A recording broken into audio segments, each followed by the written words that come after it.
بهدف تنمية مهارات الأطفال الفكرية والإبداعية واستثمار عطلتهم الصيفية بأنشطة هادفة ومفيدة.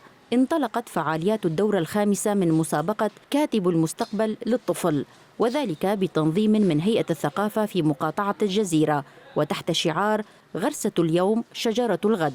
تقام المسابقة في عدد من مدن إقليم الجزيرة، من بينها ديريك وتربسبية ورميلان والحسكة وقامشلو.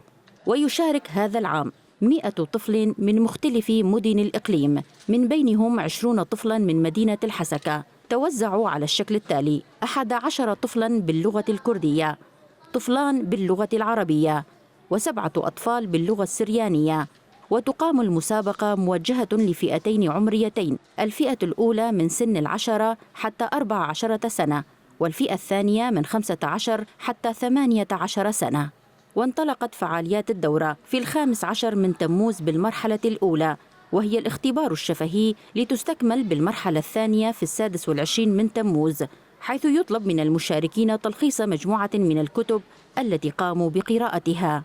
أما المرحلة الثالثة فيقوم فيها الأطفال بكتابة نص إبداعي في اختبار يقيم من قبل لجنة تحكيم مختصة.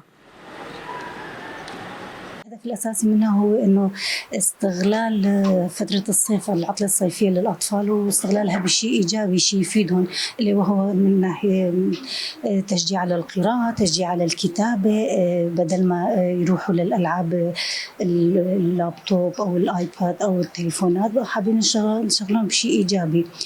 صراحة المرحلة الأولى انتهت بشكل كتير حلو، بشكل كتير إيجابي.